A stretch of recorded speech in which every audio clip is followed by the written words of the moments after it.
Hey guys, this is Kirob speaking, and today we are back in automation with our campaign test runs, and it seems like I have to do a final run as there's so many things that have been changed and still are changing as we speak. The final few things to implement before we give this one to you as well, and that is what we're going to check out. Maybe it is time for a playthrough that is slightly larger, as in more mundane and standard.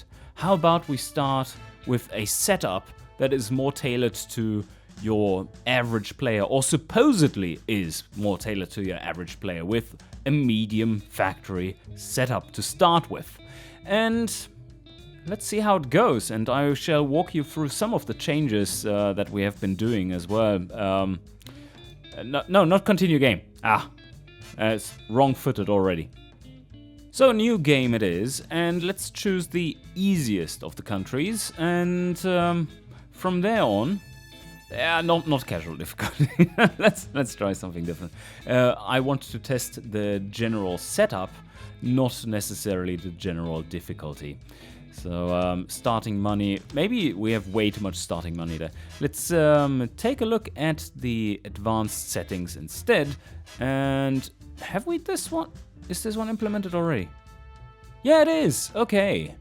Yeah. So dealership networks are again something that you can set right at the start. And they do come with a minimum awareness now, instead of that being separate things, because they are quite interlinked. So yes, 100% engineering time. Market volatility I want to set to medium. Let's see what that new standard feels like. I've tweaked the numbers for this.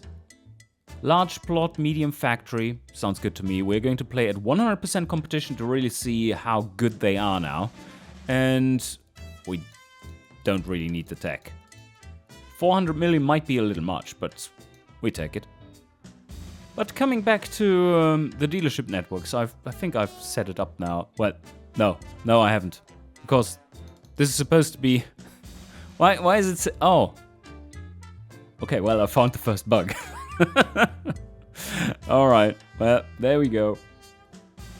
Right, so something that I wanted to mention here is that we have lowered the kind of default amount of awareness that you get for other countries, so that you really, if you want to go into there, you probably need to do some marketing first.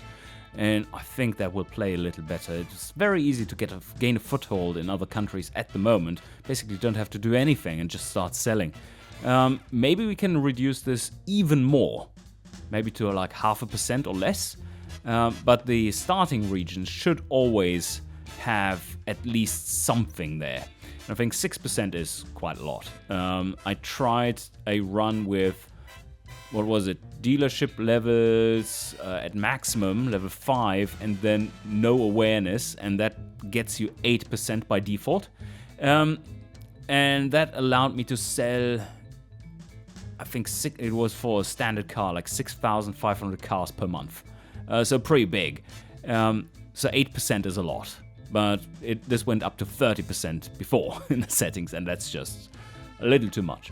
But anyway, I think that's time now. I am going to put my face away now that we're going into UI-heavy things, and let's get into it.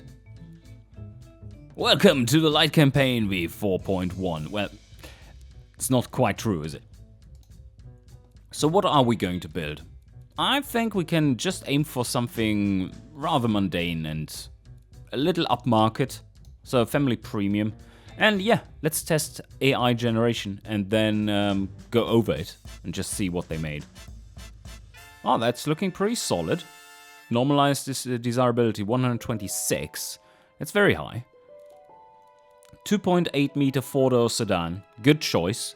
Now we have yeah, wait, no, not a problem, because we do have a medium factory, right? So steel, yes, we're going for steel. Leather, yes. Chassis material, just steel, yes. Double wishbone. That is very head fascia, I'll buy them to do so. Brakes are looking excellent. Let's take a look at the engine, probably an i6, yep. Yep, looking very nice. Lots of power from this one. We're going for a push rod here. It does have a bit of a quirk at the moment that it gives you 61% familiarity. And it is not really supposed to do that. What we're going for, or this, from this bug report came the idea that I think we should be going for some more flavorful familiarities, depending on what country you select to start with. So, for instance, if you start in Gazmir, you would expect a big familiarity for the pushrod engines and probably V8s and what else? Yeah, kind of that stuff, right? Ladder frame and all the goodness. But then if you go to, let's say, Helvetia, you would expect something like inline sixes, and if you go to Florinia, maybe V12s and some dual overhead cam familiarity. So yeah, we're currently implementing some of those changes. But let's go for pushrod here. That's indeed a good choice, considering that means we don't have any engineering time, basically. Oh yeah, this one was harmonic temper. That's really good. Oh, what? 70? We can go a little higher there. This is looking solid. I don't know what fuel they're going for. Let's lower this a bit and then go for 92 instead. I think this is 98. Yep, it is. Okay. As we see there, 92 is better compatibility to Florinia, and it's coming. Also, it's an inline 6, so I prefer triple carburetors, even when they are eco, and that should be good for lowering the size down. Let's bring the graphs up and just take a quick look. Yeah, that was pretty much spot on. That was spot on. So yeah, just triple carb and bring the size to roughly 50. It's like 101%. Perfect. All right. But this is looking good. Fuel map can get leaner. This is a family segment car after all, and we don't need that much power. Exhausts are also looking solid. This is looking solid too. That is good. We do want to have it slightly. Oh yeah, yeah. You do get lots of back pressure from these. They are kind of sucky. So let's move it to there. That's good. All right, let's go. Yes, very nice engine the AI has put together. It's all round solid. And then, yeah, that one is good. Drivetrain, looking solid that too. Where are we at the moment? 135. So couldn't gain that much more percentage there, but let's see what we can do here. That is all looking pretty solid. We could go with a little bit more overdrive. There, that's also looking good. 142 kilometers an hour. This is a speedy boy. Medium is best for comfort, so that's a good choice. It did manage to optimize this very well. Yeah, I like what I see here. And oh, look at me adding all the new icons here. That is Killerob icons right there. And you can tell that I gotten better over the years, a little bit. Like yeah, what? Tire speed rating 164.061. I mean, that 61 there, that is really making the difference. Oh yeah, and we finally have a lock-unlock icon. Also made that one while I was at it. And that is all so much fancier. It was just random garbage icons there before. So, but anyway, drivability, yes, that's looking good. Brakes are looking excellent. No, the rears are not looking excellent. They definitely do need more chunk. Let's go 20 to 20 and then just lower the brake performance. Something like this. That saves you some pad. Yeah, we do want to have more meek pads. Like this. Some more brake force at the front. And then some more brake size at the rear. And this is a family car, so that is a very good choice, an upmarket choice too, yeah. Luxury, premium, solid. This one is a little bit expensive, although if you compare to the material costs of that, then I think you could even argue for, especially in Helvetia and Gazmir, the luxury AM radio. But we run into a bit of a problem here. I think this one does have production efficiency limitations. You know what? We're going for premium and then luxury instead. Yeah, that is making our stats a little worse. Let's hold it and just compare. So like this and this. And we see that we are losing 1 prestige and 2.6 comfort. It's not great, but the material costs are going down and it is a little bit lighter. Yeah, okay. Just material costs are going down significantly. And we get rid of that production flag. Very important for a medium factory. Manual recirculating ball, yeah. We could get some more sportiness if we went for the other one, but this is going to be a reasonably heavy car already. Oh yeah, the AI has learned to use the optimized weight slider as well, so that is odd. At least it picks a reasonable default setting, depending on its demographic target. That's looking good. And the setup here was excellent. No need to change any of that. Where are we at? Oh, we actually made it worse in terms of desirability, but of course affordability went up. So this is the market that we are seeing at the moment. And this is just the one trim. We did add something that you will like to see. It was hidden before. Where do we see it? Wait a second. Where did we see it? Isn't it on this screen? Ah, no, it isn't. Ah, there you go. Okay. You see that last item there, the price perception penalty? That's the pleb car penalty. If you are underpricing your car for what it is, or the demographic that you're looking at, so luxury. Let's target luxury premium and let's see what the penalty is. What? Well, we have found a bug. Or maybe does that should exist, right? Oh no, it did set the price to that. Yeah. Okay. If we go for our usual price though, like this, and then look at the so this car is 45.5% less desirable because it costs too little. Because the plebs can drive it around next to you. And you don't like to see that filthy plebs next to you in the same car even. That's just horrendous. So this is a little bit more obvious now that this penalty exists. This is not a new penalty. It has been in the game for a while, but I think it's a good one. This also means that you need to better separate your trims. Like, you can't just sell them all for the same price and hope for the best.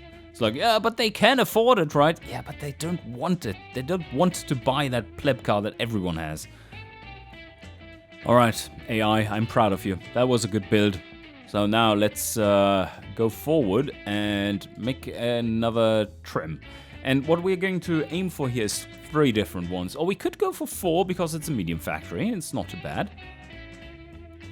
Let's make a cheaper variant as well, just to pad things out a bit. Family or commuter? Yeah, let's go family. So we're basically aiming for making same engine, I guess. Yeah, just efficient production there that will get us through. There was nothing fancy in the engine after all. But here we can probably save a little bit here and there. Especially on the interior side. Let's step it down to premium radio. And maybe even standard interior. Let's try this. If it's getting too cheap, then maybe we need to do something else. Or we change this around to be a bit more utilitarian in nature. Do we have anything that would... there. Wagon time. Oh, that's a 3-door. No, we want the 5-door. Oh, and I see a Sport as well. There you go, yes. We're going to make a Sport. So this one will be targeting family utility. But one thing that you see here now is just the exact way it is it is supposed to be, it ought to be. And that is that you shouldn't be seeing, even if it's a really good build, you shouldn't really be seeing much more than 100% desirability for the mid categories in terms of budget, because the premium categories do exist. So there are already cars in the market which have a really high desirability for it, but very low affordability. And that naturally then cancels itself out. You will say sell some of those if you have very high desirability but very low affordability.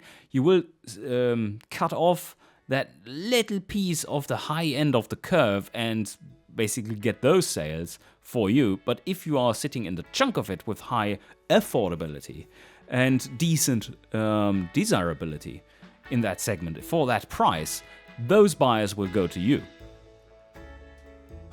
The practicality is through the roof with our +3 seating. And now it is above 100% there. What if we remove it? Oh, that is interesting. They are so insanely focused on the practicality, as you see there. So yes, that is a good move. But now let's see what is better for them. I think this, let's see, 99. Yeah, this is still changing color a little bit, but this is now a really good fit. All our stats are going lower, but practicality is just amazeballs. And I think this is a nice differentiator for that trim. Oh, we could go even harder. Like, can we go like this? They don't quite like it as much. That's a shame. Yeah, it's a little cheaper. Oh, how was practicality though? Basically the same. Yeah, it's slightly higher like this with the full bench. That's fair. Okay. Let's see. Also recirculating ball and advanced. We can probably make this a little bit lighter. And our setup for the springs actually doesn't look too bad. Let's reduce this one. Get some more comfort. Yeah, looking good. It's a decent load capacity. Ooh, it is getting a little soft there. Like, oh my god, that is very soft. When you're driving it alone, then it's like this, but it's probably testing case C, like this one. So we could get it some more of that and even some more fronts. Yep, I think that's probably a good choice. What does it look like here then? Yeah, that's good. And fully laden, still decent enough. So how much is this going to sell for? Something like 11k or so? Let's see. Demographic budget is not... Yeah, we probably can get away with less. Why would we just sell this for 9k? And then it's looking really good. 1,600 cars per month. And now we're going to make the Sport, as we said, basing it on the family premium. First of all, we do want to clone the variant that we have there, yeah, and make something a little more sporty out of it. So this is the Sporty, and we shall reduce that a little bit. Make it over square, just a little bit over square. Oh, I never really checked the map. Or did I? No, I did look at it. I did glance at it and it was fine. Alright, where do we want to sell this? Well, not to the I love quiet cars people. That's for sure. Some more cam profile. The compression can also... Should we up that? No, we should lower it to make some more power. There. Yes. Means we have to pull less timing, so we get out. We were well into eco engine territory there. So I did want to pull a little bit there. Okay. We do want to up this and up the spring stiffness. There you go. 60. Yep. Can go higher, can't we? Now it's just flow cutting us off, I believe. Yeah, intake manifold and stuff. Okay. I don't think we have enough leeway here to actually engineer anything else than the single barrel eco. So I'm going to use it for this purpose as well. It's not optimal, but it will do. Mid? Are we going mid? Yeah, that's so much more power there at the high end. And a little bit more oomph as well in the fuel map. 65? 70? Yeah. And then we don't want to save any octane. Maybe we need to start with one less quality here. This is a... Yeah, this adds 2.3 months of engineering time. Yeah, not optimal. So let's keep it simple, and then in the revamp, in the facelift, we're changing that. But now, cast mid. That doesn't add so much now, but this might be due to that thing. Yeah, that helped. That's good. Although, oh yeah, you see how the how the top end is cut off. We can go a little higher on the springs and then extend our rev range to 6K. Let's see. Oh yeah, beautiful. That is exactly what I want to see there. We can also go a little higher on compression. This was overdoing it for sure. That is looking good. Yes. And just opening up the exhaust one more step. And what is this? The carbs are too small. Yeah, we can fix that. Carb size, up you go. Yep, some more top end power there again. Very nice. It is 112.7 horsepower. But now for the Sport setup in terms of trim. That one can be geared differently. Oh yeah, that is needs very different gearing. Slightly faster. It's fine. We don't need as much overdrive. 12 seconds from 0 to 100. It's not the best, but I'll take it. Okay, so square tires. And that already gives us some more sportiness there. Sports compound.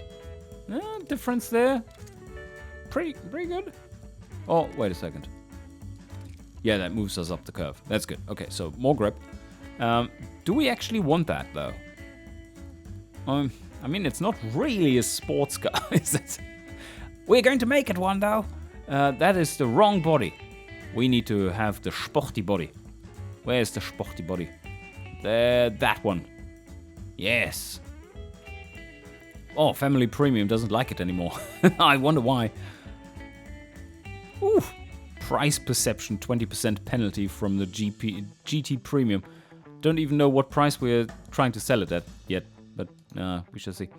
So, brakes. Yeah, we do want to have some more performance-y brakes.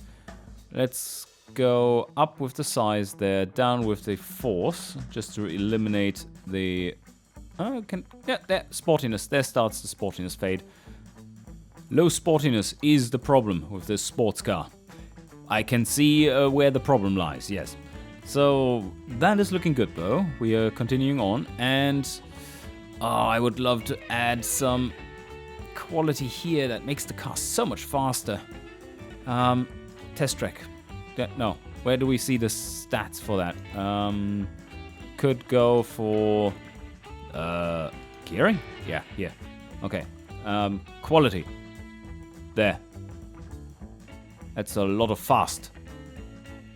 But it also makes the car somewhat unwieldy to engineer in its first iteration. Let's leave this for our first facelift. But now, the sport interior. Do we go with the No, we go with premium and luxury radio, so it's based on that. We do want to have as much synergy as possible. And of course, the steering is not supposed to feel like nothing, but rather like something. And we have it right there. Oh, it's so green. Yes. And optimize weight towards... Oh, it's already a little lightweight. Go the other direction by equal amounts. Was that really just that little difference? Let's take a look. Yeah, okay. Yeah, it was. Not much to gain there. But the most important part, let's go for... does it... Yeah, it evaluates the sportiness in this setting. Let's get this setting to exactly optimal drivability line. That will also aid the sportiness. Much better. And now just some more fine-tuning. Oh, this is so green. Wow.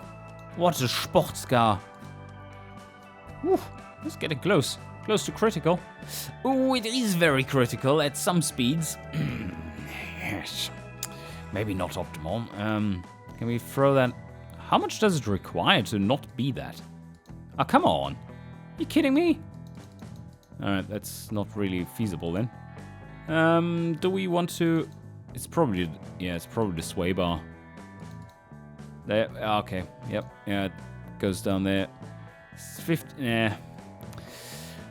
It doesn't want to do what I want. But there. We're going to take this one. That's good. So much. Oh, well, it's just price perception penalty. That's a little worrying there. But right height, fine. Still no bottoming out there. Okay, this is getting a little ridiculous, though, in terms of roll angle. I do want to have something like 5 degrees. And how comfortable is it? Fully laden. Yeah, still very stiff. And now this car, as you see, hits right where the others don't. What a nice compliment to our lineup. Whoa, we're going to sell 23 of those? 52 into the budget, sport budget? Well, what does it cost? The Sport. 16k? Well, that's not too bad. Okay, let's go. One more. How about a utility vehicle? Let's base it on the family utility and go from there. So clone this one. And scroll all the way to over here. Ah, what a beautiful... Oh, maybe delivery. What do you prefer? Delivery? Ah, let's go with the pickup. And extend this as much as we can. Don't need any room there. Do we want to be fancy and add 4x4? I don't think so. Manual locker. Engineering times 3.6, okay.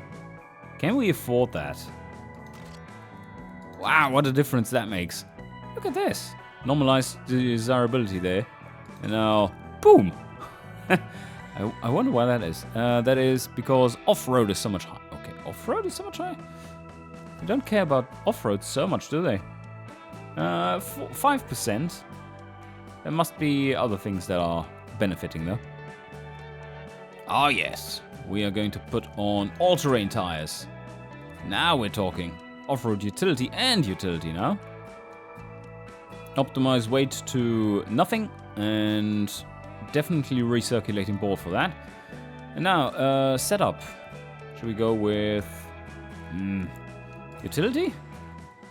I didn't quite like that. No. Oh, wow. You're starting to cover the entire market. Look at this. There we have some that also... Oh. Sport utility, the family utility. And then we have the utility in the utility segment. It's almost exclusively selling there. Some even in delivery, but they don't really like us, of course. It's not what they're looking for. And what I'm really looking at here is... Well, we've already fixed those tooltips, by the way. It's not very helpful, is it? No. These are the new ones. Overlapping market share of this trim within the model. Yes. And then you... wait, that's blue? It's medium blue. Yeah, overlapping market share. And unique market share is the light blue. That's all correct now. Okay, very good. And now that this setup has just worked so well, let's continue on and just set up engineering real quick. That is too long. I don't like what I see here.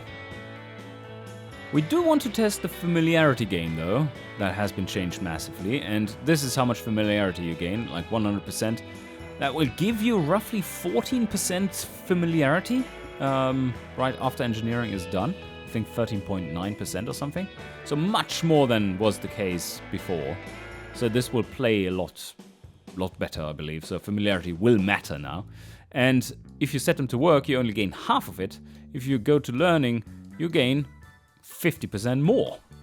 Oh, that's a significant effect. We do have plenty of money, so we could just throw some money at the problem. Let's go for 40. Yeah, it's fine.